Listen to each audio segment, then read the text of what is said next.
Today we are studying about the what is biology, because it is the introduction for it, because you are entering to a new classes. Okay, first year. What is the main biology subject? In previous classes we have studied about the whole subject as a science. Okay, in that physics, chemistry, biology, they are in a clumsy complex form, right? But in a PUC we are studying in a separate as a subject. Okay, in that first one, in ECMB biology is one subject.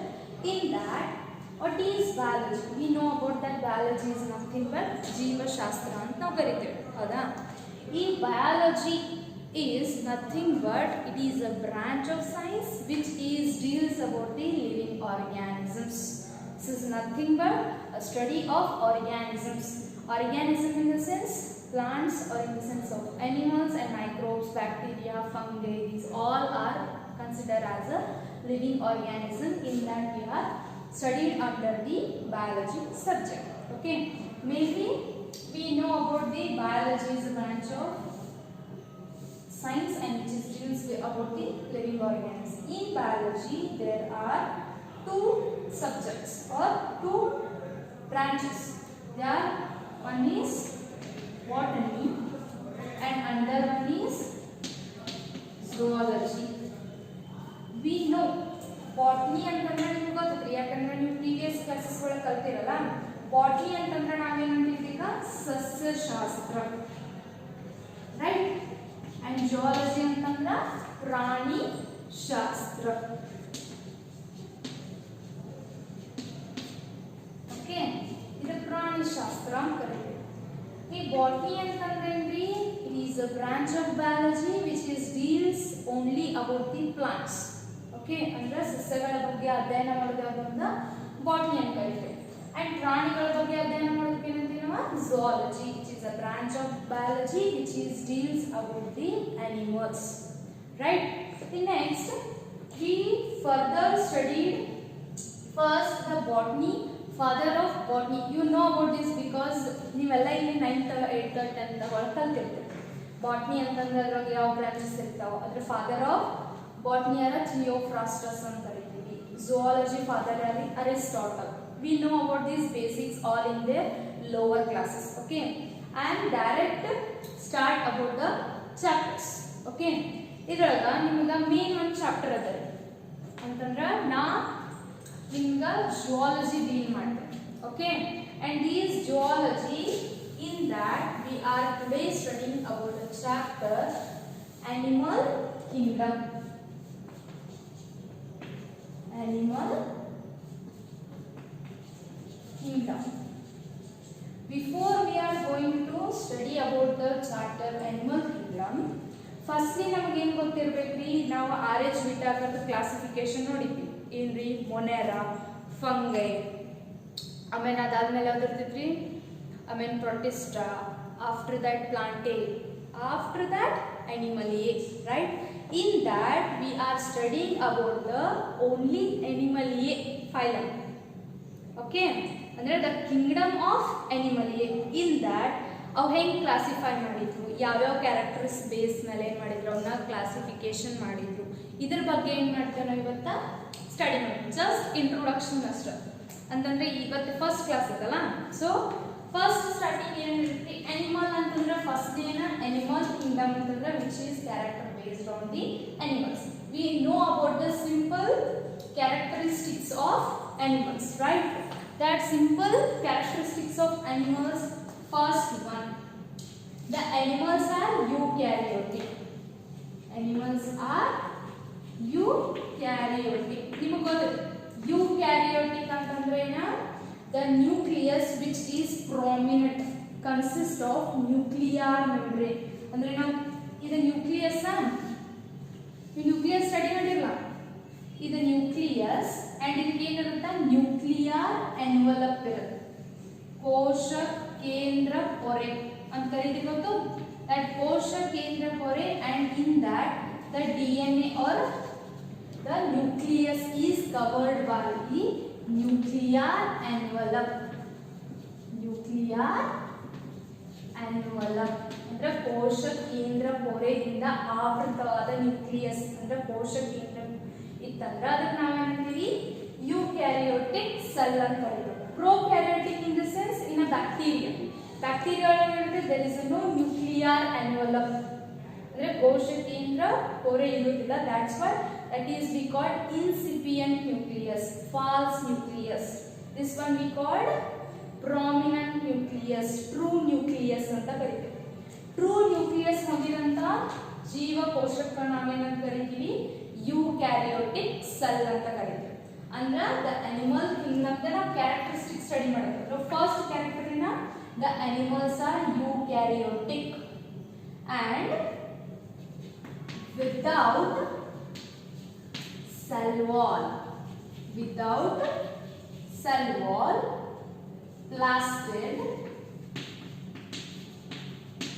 and non-photosynthetic andra photosynthetic ಅಂತಂದ್ರೆ ದ್ವಿತೀಯ ಸಂಶ್ಲೇಷಣೆ ಕ್ರಿಯೆ ಅಂತ ಕರೀತೀವಿ ನೋಡಿ. They are eukaryotic but without cell wall, without plastids, without photosynthesis ಅಂತಂದ್ರ ಈ animals ಒಳಗ ಕೋಶ ಪೊರೆ ಇರುವುದಿಲ್ಲ ಅಂದ್ರೆ ಸೆಲ್ ವಾಲ್ ಅಬ್ಸೆಂಟ್ ಇರುತ್ತ. ಪ್ಲಾಸ್ಟಿಡ್ಸ್ ಅಂದ್ರೆ ನಾವು ಪತ್ರ ಹರಿತು ಅಂತ ಕರಿತೀವಲ್ಲ, ಆ ಪತ್ರ ಹರಿತು ಏನಿರ್ತೈತಿ ಇದ್ರೊಳಗ ಅಬ್ಸೆಂಟ್ ಇರುತ್ತೆ ಅಂದ್ರೆ ಇದ್ರೊಳಗೆ ಪ್ರೆಸೆಂಟ್ ಇರುವುದಿಲ್ಲ. ಅಂಡ್ ಫೋಟೋಸಿಂಥಸಿಸ್ ಅಂತಂದ್ರೆ ದ್ವಿತೀಯ ಸಂಶ್ಲೇಷಣೆ ಕ್ರಿಯೆ ಏನಾಗಿರ್ತೈತಿ ಇದ್ರೊಳಗ ಇರುವುದಿಲ್ಲ, ಅಬ್ಸೆಂಟ್ ಇರುತ್ತೆ. That's why it is called as animal character. Okay, ಅಂದ್ರೆ ಈ ಅನಿಮಲ್ ಏನಿರ್ತದೆ ಪರಾವಲಂಬಿ ಇರುತ್ತೆ. ಯಾಕೆ ಪರಾವಲಂಬಿ ಇರುತ್ತಾ? ಅದ್ರೊಳಗ ಪ್ಲಾಸ್ಟಿಡ್ ಮತ್ತೆ ಫೋಟೋಸಿಂಥಸಿಸ್ ಮಾಡುವಂತ ಕೆಪಾಸಿಟಿ ಇರುವುದಿಲ್ಲ. ಅದಕ್ಕೆ ಇದಕ್ಕೆ ನಾವೇನಂತೀವಿ ಹೆಟ್ರೋಟ್ರೋಫಿಕ್ ಅನಿಮಲ್ ಅಂತಾನೂ ಕರೀತೀವಿ. ಕರೆಕ್ಟಾ? ಅಂದ್ರೆ ಫಸ್ಟ್ ಕ್ಯಾರೆಕ್ಟರ್ ತಿಳಿದ್ರಿ ಏನ್ರಿ? Animals are eukaryotic without cell wall, plastids and photosynthetic ಅಂದ್ರೆ without photosynthetic. Okay, in next character, these animals are or they are mostly motile. They are mostly motile. Motile ಅಂತಂದ್ರೆ ಚಲನೆಯನ್ನ ಮಾಡುವಂತ capacity ಎಲ್ಲಿರುತ್ತೆ? ಈ animals ಗೆ ಇರುತ್ತೆ. They are motile. They are motile, but in some organism, in some ಒಳಗೆ ಏನಾಗಿರ್ತದೆ? They are sessile. Sessile ಅಂತಂದ್ರೆ ಒಂದು ಕಲ್ಲು ಬಂಡೆಗೆ ಏನಾಗ್ತ ಅಟ್ಯಾಚ್ ಆಗಿರ್ತಾವ. ಅದಕ್ಕೆ ನಾವೇನಂತೀವಿ ಸಸೈಲ್ ಅಂದ್ರೆ ನಾಟ್ ಮೋಷನ್, ನಾನ್ ಮೋಟೈಲ್ ಸ್ಟೇಜ್ ನಾವೇನಂತ ಕರಿತೀವಿ ಸಸೈಲ್ ಅಂತ ಕರಿತೀವಿ. Okay, and here adults are sessile but larvae are motile. larvae ಅಂತಂದ್ರೆ ಈಗ ನಾವು ನದಿ ಒಳಗದು ಹಿಂಗ್ ಸಣ್ಣ ಸಣ್ಣ ಮೀನಿಂಗ್ ಅತ್ತೆ ಇಷ್ಟ ಸಣ್ಣ ಸಣ್ಣ ಇದಾಗಿರ್ತಾವ ನೋಡ್ರಿ, ಟ್ಯಾಡ್ಪೋಲ್ ಅಂತ ಕರಿತೀವಲ್ಲ, ಅಂತವೇನ ಮೀನಿಂಗ್ ಅತ್ತೆ ಸ್ಟ್ರಕ್ಚರ್ ಇರ್ತಾವ ಗೊತ್ತೇನ್ರಿ? ಅವ ಕಪ್ಪಿದ ಲಾರ್ವಾ ಅಂದ್ರೆ ಲಾರ್ವಲ್ ಸ್ಟೇಜ್. ಆ ಕಪ್ಪಿ ಲಾರ್ವಾ ಒಳಗೆ ಏನಾಗಿರ್ತಾವ ಮೊಟ್ಟೈಲ್ ಇರ್ತಲ್ಲ, ಅಂತವ್ರು ನಾವೇನ್ರಿ ಲಾರ್ವೆ. ಆ ಲಾರ್ವೆ ಏನಾಗಿರುತ್ತೆ? ಮೊಟ್ಟೈಲ್ ಇರುತ್ತೆ but their adult condition which will be in sessile. ಅವು ಮೆಚುರಿಟಿ ಬಂದ್ಮೇಲೆ ಏನಾಗಿರ್ತಾವ ಒಂದು ಕಡೆ ಅಟ್ಯಾಚ್ ಆಗಿ ಏನಾಗಿರ್ತಾವ ಬೆಳವಣಿಗೆನ ಹೊಂದ್ತಾವ. ಅರ್ಥಾತ್ that is we call sessile. And next one ಏನೈತಿ? They are heterotrophic. They are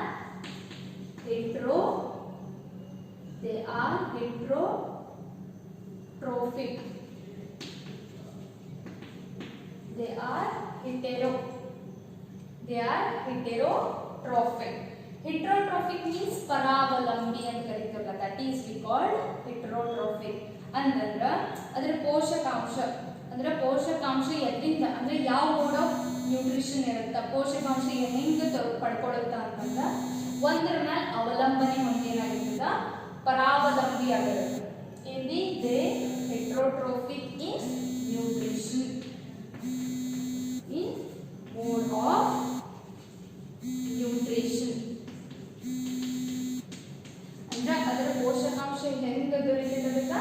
heterotrophic ಅಂದ್ರೆ ಒಂದು ಜೀವಿ ಮೇಲೆ characteristics of animals like that. And next. Okay, next character will be mode of nutrition. After that, in some organisms they are reproduced by, the animals are reproduced by sexually.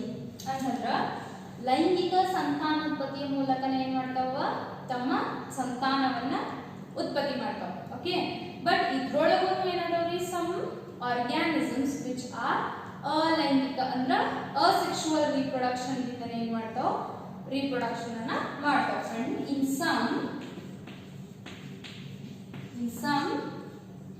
some means in some asexual, in some they are asexually reproduced. adu ಎಲ್ಲಿ, only in lower organisms. lower organisms ಅಂತಂದ್ರೆ ಈಗ ನಾವು ಸಿಲೆಂಡ್ರೇಟಾ, hydra ಒಳಗೆ ಮೊಗ್ಗೆಗಳು ಬಿಡ್ತಾವು. ಆಮೇಲೆ summer fragmentation, ತುಂಡರಿಕೆ ಕಲ್ತಿರಿ ನೀವು 9th 8th 10th ಅನ್ಸುತ್ತೆ. 10th ಒಳಗೆ ತುಂಡರಿಕೆ, ಮೊಗ್ಗು ಬಿಡುವಿಕೆ ಅದನ್ನ ತಿಳ್ಕೊತ ಅದರೊಳಗೆ ಅದಕ್ಕೆ ನಾವು ಏನಂತೀವಿ, ಅಲೈಂಗಿಕ ಸಂತಾನೋತ್ಪತ್ತಿ ಅಂತ ಕರಿತೀವಿ. ಇನ್ನು ಅಲೈಂಗಿಕ ಲೈಂಗಿಕ ಸಂತಾನೋತ್ಪತ್ತಿಗೆ ಡಿಫ್ರೆನ್ಸ್ ನಮಗೆ ಗೊತ್ತಿದೆ. ಏನ್ರಿ, ಸೆಕ್ಷುವಲಿ ಅಂತಂದ್ರೆ ಲೈಂಗಿಕ ಸಂತಾನೋತ್ಪತ್ತಿ ಒಳಗೆ ಏನಾಗಿರುತ್ತಾ, ಮೇಲು ಲಿಂಗಾನು ಅಂದ್ರೆ ಗಂಡು ಲಿಂಗಾನು ಹೆಣ್ಣು ಲಿಂಗಾನು ಎರಡು ಕೂಡುವಿಕೆಯಿಂದ ಸಂತಾನೋತ್ಪತ್ತಿ ಆಗುತ್ತೆ, ಅದಕ್ಕೆ ನಾವು ಏನಂತೀವಿ ಲೈಂಗಿಕ ಸಂತಾನೋತ್ಪತ್ತಿ, ಸೆಕ್ಷುವಲ್ ರೀಪ್ರೊಡಕ್ಷನ್ ಅಂತ ಕರಿತೀವಿ. ಅಲೈಂಗಿಕ ಸಂತಾನೋತ್ಪತ್ತಿ ಅಂತಂದ್ರೆ ಅಲ್ಲಿ ಏನಾಗಿರ್ತೈತಿ, ಸಂತಾನ ಮಾಡುವಂತದ ಒಂದ ಆರ್ಗ್ಯಾನಿಸಮ್ ಆಗಿರುತ್ತೆ, ಅಂದ್ರೆ ಓನ್ಲಿ ಸಿಂಗಲ್ ಪೇರೆಂಟ್ ಇರುತ್ತೆ. ಆ ಸಿಂಗಲ್ ಪೇರೆಂಟ್ ಇಂದ ಸಂತಾನ ಉತ್ಪತ್ತಿ ಆದಂದ್ರೆ ಅದಕ್ಕೆ ನಾವೇನಂತ ಕರಿತೀವಿ, ಅಲೈಂಗಿಕ ಸಂತಾನೋತ್ಪತ್ತಿ ಅಂತ ಏನ್ ಮಾಡ್ತೀವಿ ನಾವು ಕರಿತೀವಿ. ಓಕೆ, ಈ ಸಂತಾನೋತ್ಪತ್ತಿ ಆದ್ಮೇಲೆ, ಈ ಸೆಕ್ಷುವಲ್ ರಿಪ್ರೊಡಕ್ಷನ್ ಆದ್ಮೇಲೆ ಏನಾಗುತ್ತೆ, ಅದ್ರೊಳಗ zygote formation. Zygote is nothing but ಯುಗ್ಮಜ. ಆ ಯುಗ್ಮಜ ತಯಾರಾಗಿ ಏನಾಗುತ್ತೆ, ಅದ್ರೊಳಗ ಮತ್ತ ಡೆವಲಪ್ಮೆಂಟ್ ಆಗಿ ಏನಾಗುತ್ತೆ ಒಂದು ಆರ್ಗ್ಯಾನಿಸಮ್. ಈಗ ಅಂತಂದ್ರ ಈಗ ನಾವು ಈಗ ಇಲಿಯಿಂದ ಇಲ್ಲಿ ಹುಟ್ಟಿರ್ತೀವಿ, ಹೌದಾ? ಅದೇ ರೀತಿ ಆ ಸೆಕ್ಷುವಲ್ ರಿಪ್ರೊಡಕ್ಷನ್ ಮಾಡಿದ್ರ ಆದ್ಮೇಲೆ ಏನಾಗುತ್ತೆ, ಅದೇ ಡೆವಲಪ್ಮೆಂಟಲ್ ಸ್ಟೇಜ್. ಅಂದ್ರೆ ಡೆವಲಪ್ಮೆಂಟ್ ಹೆಂಗಾಗುತ್ತೆ ಅಂತಂದ್ರೆ, development stage is embryonic development. Embryonic development ಅಂದ್ರೆ ಎಂಬ್ರಿಯೋದಿಂದ ಏನಾಗಿರುತ್ತದ ಡೆವಲಪ್ಮೆಂಟ್ ಆಗುತ್ತೆ ಹೋಗುತ್ತಾ, ಅರ್ಥಾತ್ ಅದನ್ನ ನಾವೇನಂತೀವಿ ಡೆವಲಪ್ಮೆಂಟ್ ಸ್ಟೇಜ್ ಆಗಿರುತ್ತಾ, ಎಂಬ್ರಿಯಾನಿಕ್ ಡೆವಲಪ್ಮೆಂಟ್ ಇರುತ್ತಾ. ಈಗ ನಾನು ಇಷ್ಟೇನು ಕಲಿಸ್ತೀನಿ, these are the basics of characteristics, basic characteristics of animal. ಅಂತಂದ್ರೆ ಅನಿಮಲ್ ಒಳಗ ಈ ಎಲ್ಲಾ ತರದಂತ ಕ್ಯಾರೆಕ್ಟರ್ ನಾವೇನ್ ಮಾಡ್ತೀವಿ ನೋಡ್ತೀವಿ. ಏನ ಹೆಟ್ರೋಟ್ರೋಫಿಕ್ ಇರುತ್ತಾ, ಯೂಕ್ಯಾರಿಯೋಟಿಕ್ ಇರುತ್ತಾ, ಆಮೇಲೆ ನಾನ್ ಫೋಟೋಸಿಂಥೆಟಿಕ್, ನಾನ್ ಪ್ಲಾಸ್ಟಿಕ್ ಇರುತ್ತಾ, ಆಮೇಲೆ ಅಸೆಕ್ಷುವಲಿ ರೀಪ್ರೊಡ್ಯೂಸ್ ಮಾಡುತ್ತಾ, ಆಮೇಲೆ ಏನಾಗುತ್ತಾ ಎಂಬ್ರಿಯಾನಿಕ್ ಡೆವಲಪ್ಮೆಂಟ್ ಇರುತ್ತೆ. These are the characteristics of animals. Okay, in next ನಾವು ಮೇನ್ ಈ ಚಾಪ್ಟರ್ ಒಳಗೆ ಇದೇ ನಮ್ಗೆ ಅದು ಬೇಸಿಕ್. ಈಗ ನಾವು ಮೇನ್ ಚಾಪ್ಟರ್ ಒಳಗೆ ಏನು ಕಲಿತೀವಿ, there is nothing but a classification of animals. ಏನು ಕಲಿತೀವಿ ನಾವು ಇವಾಗ, ಕ್ಲಾಸಿಫಿಕೇಶನ್ ಆಫ್ ಅನಿಮಲ್ ಕಿಂಗ್ಡಮ್ಸ್. ಅಂದ್ರೆ ಪ್ರಾಣಿ ಸಾಮ್ರಾಜ್ಯವನ್ನ ಯಾವ ಗುಣಗಳ ಆಧಾರದ ಮೇಲೆ, ಅಂದ್ರೆ ಒಟ್ಟು ಪ್ರಾಣಿ ಸಾಮ್ರಾಜ್ಯದ ವರ್ಗೀಕರಣ ಕಲಿತೀವಿ.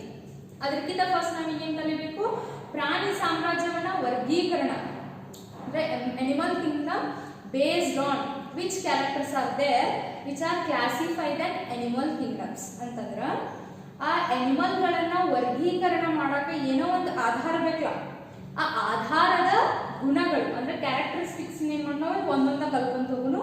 ಅದರ ಬೇಸ್ ಮೇಲೆ ಏನ್ ಮಾಡೋಣ ನಾವು, ಇದು ಸ್ಪಂಜು ಪ್ರಾಣಿ, ಇದ ಸಿಲೆಂಟ್ರೇಟಾ, ಇದ ದುಂಡು ಹುಳಗಳು, ಇದು ಕುಟುಕು ಕಣವಂತಗಳು, ಇವು ಕೀಟಗಳು ಅಂತ ನಾವೇನ್ ಮಾಡೋಣ ವರ್ಗೀಕರಣವನ್ನ ಮಾಡ್ಕೊಂತ ಹೋಗ್ಯವ. ಅರ್ಥಾತ್ರಿ ಅದ್ರೊಳಗ main basic basis of classification ಅಂತಂದ್ರ ಯಾವ ಆಧಾರದ ಮೇಲೆ ನಾವು ಅನಿಮಲ್ಸ್ಗಳನ್ನ ಕ್ಲಾಸಿಫೈ ಮಾಡೀವಿ, ಆ ಆಧಾರದ ಕ್ಯಾರೆಕ್ಟರಿಸ್ಟಿಕ್ಸ್ ಎರಡು. ಅದ್ರ ಫಸ್ಟ್ ಯಾವ್ದ್ರಿ, level of organisation. Level of organisation ಇದು ಒಂದು ಕ್ಯಾರೆಕ್ಟರ್. ಇನ್ನು ಸೆಕೆಂಡ್ ಕ್ಯಾರೆಕ್ಟರ್ ಏನು, ಬಾಡಿ ವಾಲ್ ಅಂತಂದ್ರೆ ಅದರ ಪೊರೆ ಅಂದ್ರೆ ದೇಹದ ಎಷ್ಟು ಪೊರೆ, ಒಂದು 2 ಪೊರೆ ಇದ್ರೆ ಒಂದು ರೂಪ, 3 ಪೊರೆ ಇತ್ತಂದ್ರೆ ಇನ್ನೊಂದು ರೂಪ ಅಂತ ಡಿವೈಡ್ ಮಾಡಿದ್ರು. ಅದ್ರ ಮೂರನೇ ಕ್ಯಾರೆಕ್ಟರ್ ಏನ್ರಿ, ಸಿಮೆಟ್ರಿ.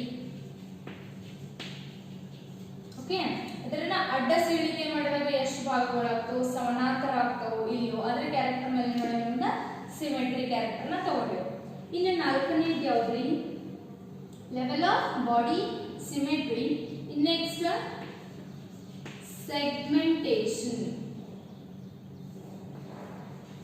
ಸೆಗ್ಮೆಂಟೇಷನ್ ಅಂತಂದ್ರೆ ಅದ್ರೊಳಗಿರುವಂತ, ಈಗ ನೋಡಿ ನಾವು ಅರ್ಥ ಒಳಗೆ ಹಿಂಗ ಗೆರೆ ಗೆರೆ ಕಾಣಿಸ್ತಾ ಹಿಂಗ್ that is we called as segmentation. Next ನಿಮಗೆ ಗೊತ್ತಾಗುತ್ತೆ ಮೆಟಾಮೆರಿಸಮ್ ಅಂತ ಕರಿತೀವಿ, ಅಂದ್ರೆ partition, that is segments. Okay, ಒಂದು pocket like segments. In next ಯಾವ್ದೈತಿ, ಸಿಫಿಲೈಸೇಷನ್. ಸಿಫಿಲೈಸೇಷನ್ ಅಂತಂದ್ರೆ ಸಿಫ್ಲಾ ಇಸ್ ಹೆಡ್ ಫಾರ್ಮೇಷನ್, ಅದರ ರೀತಿ ಅಂದ್ರೆ ಅದರ ಕ್ಲಾಸಿಫೈನು ಮಾಡೀವಿ. ಇನ್ ನೆಕ್ಸ್ಟ್ ಲಾಸ್ಟ್ ಒನ್ ಅಂದ್ರೆ ನೋಟೋಕಾರ್ಡ್, ಅಂದ್ರೆ ನಾವು ಬೆನ್ನು ಹುಲಿ ಅಂತ ಕರಿತೀವಲ್ಲ ಅದರ ಆಧಾರದ ಮೇಲೆ ಏನ್ ಮಾಡಿ ನಾವು ಕ್ಲಾಸಿಫಿಕೇಶನ್ ಮಾಡಿವಿ. ಅಂದ್ರೆ ಅನಿಮಲ್ ಕ್ಲಾಸಿಫಿಕೇಶನ್ ಅಂದ್ರೆ ಅನಿಮಲ್ಗಳನ್ನ ವರ್ಗೀಕರಣ ಮೇನ್ ಈ ಕ್ಯಾರೆಕ್ಟರ್ಗಳನ್ನ ಆಧರಿಸಿ ಏನ್ ಮಾಡಿ ನಾವು ವರ್ಗೀಕರಣ ಮಾಡಿವಿ. ಅದರ ಫಸ್ಟ್ ಒನ್ ಅದ level of organisation, second one body walls, next symmetry, segmentation, next civilization, after that notochord. In that first one ನಾವು ಏನು ಮಾಡೋದ್ರಿ, level of organization ಬಗ್ಗೆ ಏನು ಮಾಡೋಣ ಕಲ್ಕೊಳ್ಳೋಣ. ಓಕೆ, ಫಸ್ಟ್ ಒನ್ ಅದ level of organization. ಓಕೆ, ಈ level of organization, level of organization. ಈ level of organization ಅಂದ್ರೆ what is this level of organization? level of organization ಅಂತಂದ್ರೆ ಏನು ಗೊತ್ತೇನ್ರಿ, ಈಗ ಒಂದು ಬಾಡಿ ಆರ್ಗನೈಸೇಷನ್ ಅಂದ್ರೆ ರೂಪಗೊಂಡೈತಿ ಅಂತಂದ್ರ ಎದರ ಆಧಾರ ಮೇಲೆ, ಬರೀ ಜೀವಕೋಶಗಳು ಅಷ್ಟೇ ಅದಾವು, ಆ ಜೀವಕೋಶಗಳು ಕೂಡಿ ಅಂಗಾಂಶ ಆಗಿತ್ತು, ಅಂಗಾಂಶದಿಂದ ಅಂಗವ್ಯೂಹದಿಂದ ಒಂದು ಹೋಲ್ ಆರ್ಗ್ಯಾನಿಸಮ್ ಅಂದ್ರ ಆ ಜೀವಿಯ ಒಳಗಡೆ ಯಾವ ರೀತಿಯ ಯೋಜನೆ ಐತಿ ಅದರ ಆಧಾರದ ಮೇಲೆ ಏನ್ ಮಾಡಿ ನಾವು ಇದನ್ನ ಕ್ಲಾಸಿಫೈ ಮಾಡಿವಿ. ಈ ಲೆವೆಲ್ ಆಫ್ ಆರ್ಗನೈಸೇಷನ್ ಒಳಗ ಫಸ್ಟ್ ಒನ್ ಯಾವ್ದು ಬರ್ತೈತ್ರಿ, cellular level of organisation. is ಅಡಿಗೆ ಬಂದ್ರು correct. cellular level of organization. What is meant by cellular? Cellular means nothing but the organism constructed by many cells. ಅಂದ್ರೆ ಈ organism ಏನಾಗಿರುತ್ತಾ, multi cellular ಇರುತ್ತಾ. Multi means ಏನ್ರಿ, ಬಹುಕೋಶೀಯ ಜೀವಿ ಆಗಿರುತ್ತಾ. And the cells are not formed or constructed by tissues. Only the all body organism is controlled by cell only. ಅಂತಂದ್ರೆ ತನ್ನ ದೇಹದ ಎಲ್ಲಾ ರೀತಿಯ ಕಾರ್ಯಗಳನ್ನು ಏನು ಮಾಡುತ್ತದ ಸೆಲ್, ಜೀವಕೋಶಗಳ ನಿಯಂತ್ರಣದಾಗ ಏನು ಮಾಡಿರ್ತದೆ ಮಾಡಿರ್ತದೆ. ಅಂದ್ರೆ ಅದರಲ್ಲಿ ಯಾವುದೇ ರೀತಿಯಾದ ಅಂಗಾಂಶ ಇರುವುದಿಲ್ಲ, ಅಂಗ ಇರಲ್ಲ, ಅಂಗವ್ಯೂಹ ಇರುವುದಿಲ್ಲ. ಓಕೆ, ಈಗ ಏಕಕೋಶೀಯ ಜೀವಿ multi cellular.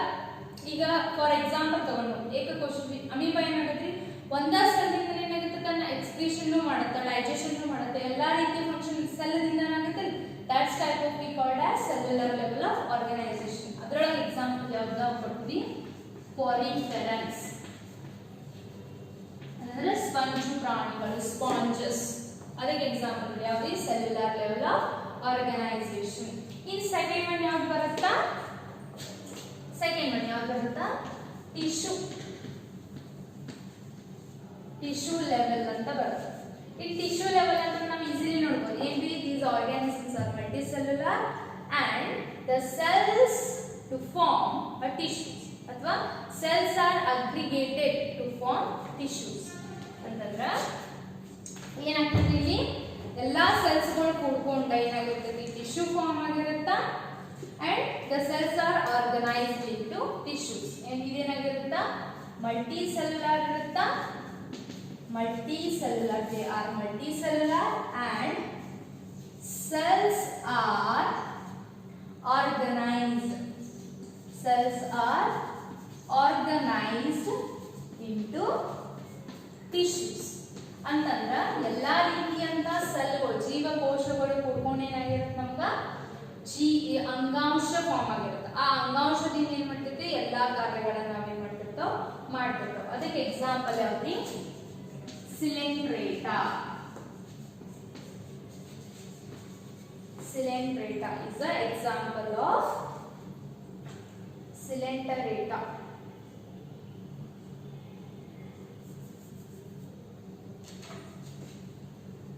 P-E-R-A, Coelenterata. Okay. In after that, ಇದು tissue level. ನೀವು ಕಲ್ತಿರ 9th ಒಳಗದು ಜೀವಕೋಶ, ಅಂಗಾಂಶ, ಅಂಗವ್ಯೂಹ ಇದೇನ್ ಕಲ್ತಿರಲ್ಲ, ಅದನ್ನ ಏನ್ ಮಾಡಿದ್ವಿ ನಾವಿಲ್ಲೇ ಬೇಸಿಕ್ ಕ್ಯಾರೆಕ್ಟರ್ ಅನ್ನ ಇಲಾಬ್ರೇಟ್ ಮಾಡಿ ಏನ್ ಮಾಡ್ಯಾರ ಹೇಳ್ಯಾರ. ಇನ್ ನೆಕ್ಸ್ಟ್ ಯಾವ್ದು ಬರುತ್ತಾ, ಆರ್ಗನ್ ಲೆವೆಲ್. ಸಾರಿ, ನೆಕ್ಸ್ಟ್ ಯಾವ್ದು ಬರುತ್ತಾ, organ level. Next one is organ level. Organ level means what? They are multicellular and the tissues are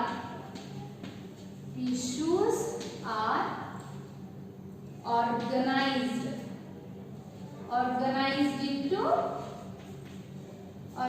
into what? Organs. Tissues are organized into organs. Okay. ಅಂದ್ರೆ ಏನಾಗಿರುತ್ತೆ, ಈ ಅಂಗಾಂಶಗಳು ಕೂಡ ಏನಾಗಿರುತ್ತೆ ಅಂದ್ರೆ ಅಂಗ ಆಗಿರುತ್ತೆ. ಓಕೆ, ಈಗ ನೋಡಿ ಸಣ್ಣ ಸಣ್ಣ ಜೀವಕೋಶಗಳು ಕೂಡ ಏನಾಗಿರ್ತಾವ, ಇಲ್ಲಿ ಬಾಯೊಳಗಿರುವಂತಹ ಎಪಿಥೆಲಿಯಲ್ ಸೆಲ್ಸ್ ಆಗಿರ್ತಾವ, ಅಥವಾ ಸ್ಟಮಕ್ ಆಗಿರುವಂತವು, ಇಂಟೆಸ್ಟೈನ್ ಒಳಗಿರುವಂತವು, ಕೊಲಿಮಿನಾರ್ ಸೆಲ್ಸ್ ಆಗಿರ್ತಾವ. ಅದರ್ ಸೆಲ್ಸ್ಗಳು ಕುಡ್ಕೊಂಡು ಏನಾಗಿರ್ತಾವ, ಟಿಶ್ಯೂ ಆಗಿರುತ್ತೆ. ಆ ಟಿಶ್ಯೂಗಳು ಕುಡ್ಕೊಂಡು ಏನಾಗಿರುತ್ತೆ ಅಂದ್ರೆ ಲೈಕ್ ಸಣ್ಣ ಕರಳು ಅಂದ್ರೆ small intestine, large intestine, liver, pancreas, stomach, ಈಗ ಏನಾಗಿರುತ್ತೋ ಆರ್ಗನ್ಸ್ ಆಗಿ ಏನಾಗಿರುತ್ತೋ ಫಾರ್ಮ್ ಆಗಿರುತ್ತೋ. ಓಕೆ, ಅಂಡ್ ಇದಕ್ಕೆ example ಯಾವ್ದ್ರಿ, ಪ್ಲಾಟಿ ಎಲಿಮೆಂಟಸ್.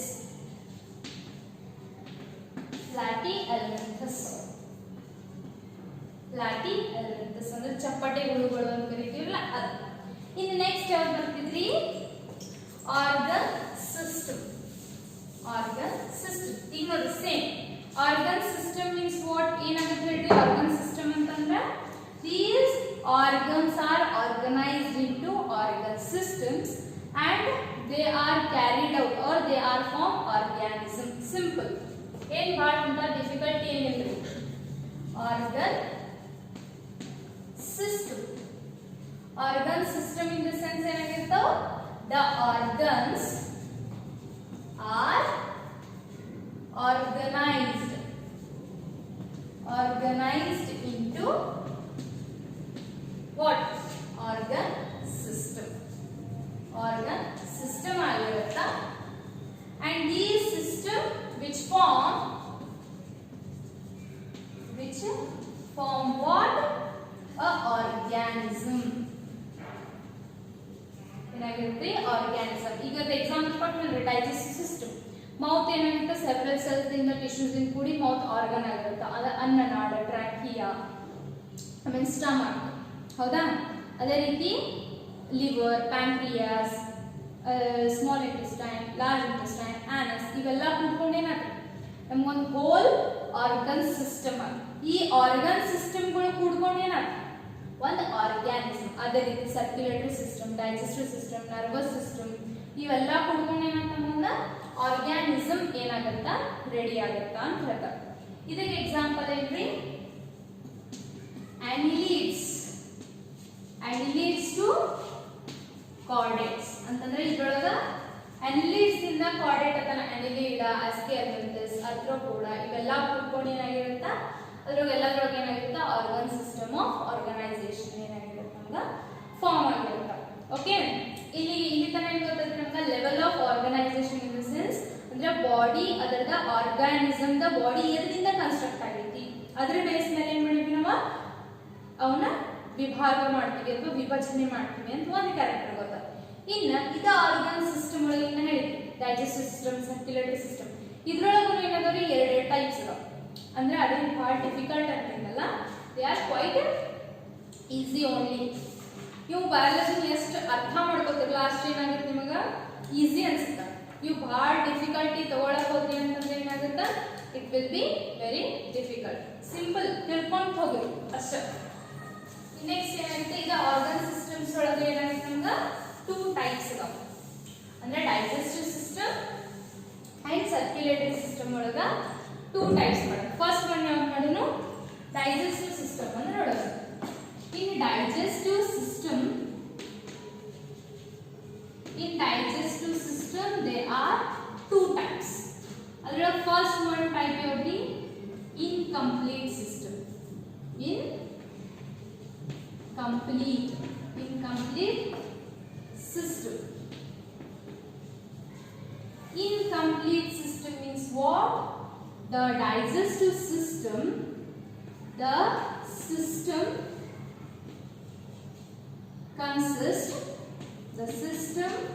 consists only one opening,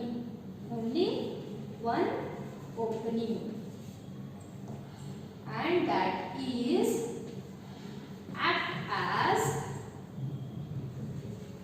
mouth and anus both. The system ಅಂತಂದ್ರೆ digestive system consists only one opening ಅಂತಂದ್ರೆ ಫುಡ್ ಎಂಗಲ್ಫ್ ಮಾಡ್ಕೊಳ್ಳೋಕು ಒಂದ ಓಪನಿಂಗ್ ಅಥವಾ ಎಕ್ಸ್ಕ್ರೀಟ್ ಮಾಡೋಕು ಅಂದ್ರೆ ವಿಸರ್ಜನಾ ಅಂಗ ಬಿಡೋಕು ಏನಾಗಿರುತ್ತಾ ಒಂದ ಓಪನಿಂಗ್ ಇರುತ್ತೆ ಅಂದ್ರೆ ಒಂದ ರಂಧ್ರ ಇರುತ್ತೆ. ಅಂತ ಟೈಪ್ ಆಫ್ ಡೈಜೆಸ್ಟಿವ್ ಸಿಸ್ಟಮ್ ನಾವೇನಂತ ಕರಿತೀವಿ ಇನ್ಕಂಪ್ಲೀಟ್ ಡೈಜೆಸ್ಟಿವ್ ಸಿಸ್ಟಮ್ ಅಂದ್ರೆ ಮೌತ್ ಆನಸ್ ಅಂದ್ರೆ ಗುದದ್ವಾರ ಮತ್ತು ಬಾಯಿ ಏನಾಗಿರುತ್ತಾ ಒಂದ ಓಪನಿಂಗ್ ಆಗಿರುತ್ತೆ. ಈಗ ನಮ್ಗೆ ಹೆಂಗೈತಿ ಇನ್ಸೈಡ್ ತಗೊಳಕ್ ಒಂದು ಓಪನಿಂಗ್ ಐತಿ ಔಟ್ಸೈಡ್ ಆಗಕ್ಕೆ ಏನೈತಿ ಒಂದು ಓಪನಿಂಗ್ ಐತಿ. But in this type of animals only they consist single openings. Okay, that type of organisms we called as incomplete digestive system. Incomplete ಅಂತಂದ್ರೆ ಏನು ಹೇಳ್ರಿ ಇದರ opposite complete system. Complete system means the system or the organism consists the system or the organism consist what they consist two openings as mouth and anus. This is occurred in the higher animals, it is in the lower animals. Okay, ಇವೆರಡು ಏನಾದ್ರಿ digestive system ಒಳಗ two types ಅದ. Okay, simply ತಿಳ್ಕೊಂಡು ಹೋಗ್ರಿ, ಭಾಳ difficult ಇಲ್ಲ, easily ತಗೊಂಡು ಹೋಗ್ರಿ. ಏನಾರ ಡೌಟ್ ಇತ್ತಂದ್ರೆ ಕಮೆಂಟ್ ಮಾಡ್ರಿ, ಅದಕ್ಕೆ ರಿಪ್ಲೈ ಮಾಡ್ತೇನೆ. ಓಕೆ, ಇನ್ ನೆಕ್ಸ್ಟ್ ಇದ್ರೊಳಗೆ ಏನಾದ್ರಿ ಇದೆ ಡೈಜೆಸ್ಟಿವ್ ಸಿಸ್ಟಮ್ ಒಳಗ. ಇನ್ನ ಸರ್ಕ್ಯುಲೇಟರಿ ಸಿಸ್ಟಮ್ ಒಳಗೂ ಏನಾಗೈತಿ ಟೂ ಟೈಪ್ಸ್ ಆಫ್ ಸಿಸ್ಟಮ್ಸ್ ಅದಾವ. ಇದ್ರೊಳಗೆ ಇದೆಲ್ಲ ನೋಟ್ ಮಾಡ್ಕೊಂತ ಹೋಗ್ರಿ, ನಿಮ್ಗೆ ಯೂಸ್ ಆಗುತ್ತಾ. ನೋಟ್ಸ್ ಆಸ್ ಅ ನೋಟ್ಸ್ ಆಗಿ ಏನಾಗುತ್ತೆ ನಿಮ್ಗೆ ಪ್ರಿಫರ್ ಆಗುತ್ತೆ. In next, in circulatory system ಮತ್ತೆ two types are. First one open type of circulatory system. Open type means what? The blood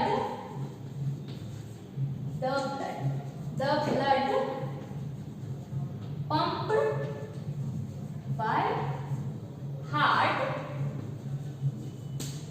and ಇದೇನಾಗಿತ್ತ pumped by heart ಆಗಿರುತ್ತಾ. after that ಏನಾಗಿತ್ತ pumped out ಅಂದ್ರೆ pumped by heart and circulate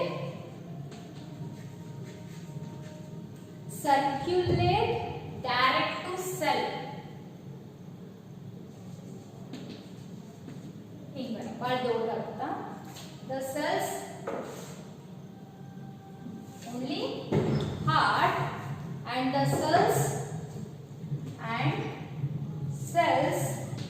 tissues dipped in it.